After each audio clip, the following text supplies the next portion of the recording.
Здравейте, приятели! Намирам се на местността Джендема или по-конкретно на туристическия път от местността Паниците към Райското Праскало и съм подкрепен от един много приятен изгрев. Миналата седмица направих няколко клипчета по маршрута към Академилийското Праскало и хижа Тъжа. Ако искате, може да ги видите на моята страница. А сега съм планирал да отида до Райското Праскало и евентуално да посетя след това и Карловското Праскало. Но за него ще видим, понеже сме ранна пролет и маршрута ми включва билото, което е зад този връх. А по това било се вижда, че все още има сняг. Така че трябва да отида на място и да проверя доколко голяма е снежната покривка и дали ще е проходима. Миналата седмица, както забелязахме всички, леко съм загубил форма, така че отново си правя един преход, за да мога бързо да се възстановя.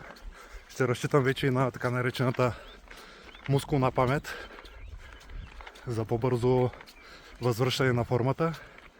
И искам набързо да поговоря по две теми. Едната е свързана с екипировката, която е необходима, ако някой от вас реши да се впусне в това така приятно занимание на планинските преходи. Част от екипировката, която е необходима, я засегнах миналата седмица в видеята с предишния преход. Сега искам да допълня, че е много важно да си носите храна. Независимо дали по пътя, по който сте тръгнали, има хижи. Тези хижи не винаги работят, така че може да проверите, нали, чрез обаждане или през интернет дали те работят и дали имат налична храна под формата на меню или някакви готови неща, пакетирани. Но дори и да имат, силно препоръчвам да си носите и вие храна във вас, защото много често тази храна в хижите свършва доста бързо. Също така, нещо много важно са щеките. По-опитните планинари, на тях няма какво да им обяснявам. За по-неопитните може да ви звучи като нещо не чак толкова важно, но всъщност пред по-дълги преходи са изключително полезни. Независимо дали при изкачване или при слизане, нарочно наблягам и на двете, защото обикновено на слизане хората са изморени и също е не по-малко трудно от изкачването. Щеките са изключително полезни и в двете посоки. Така че не ги подценявайте. И нещо друго, което мога да се похваля и аз днес, че съм с туристически панталон, а не с дънки както предния път. Голяма излагация. Сега продължавам по своя път към Райското Праскало.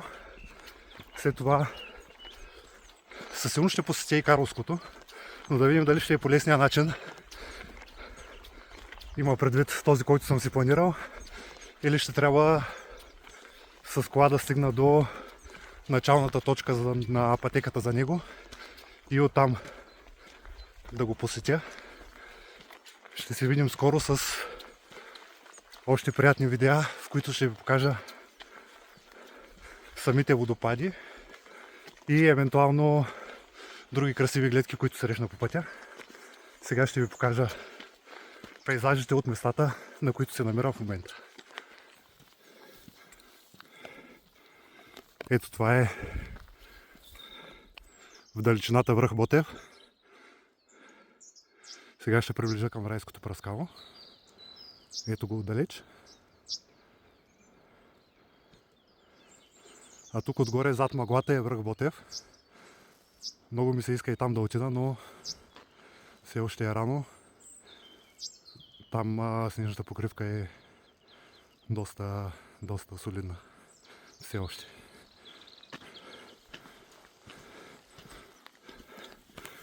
И зад мен вече са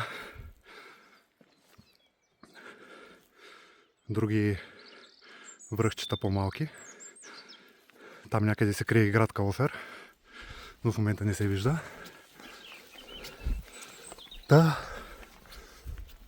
До след малко, където ще ви покажа и други интересни гледки.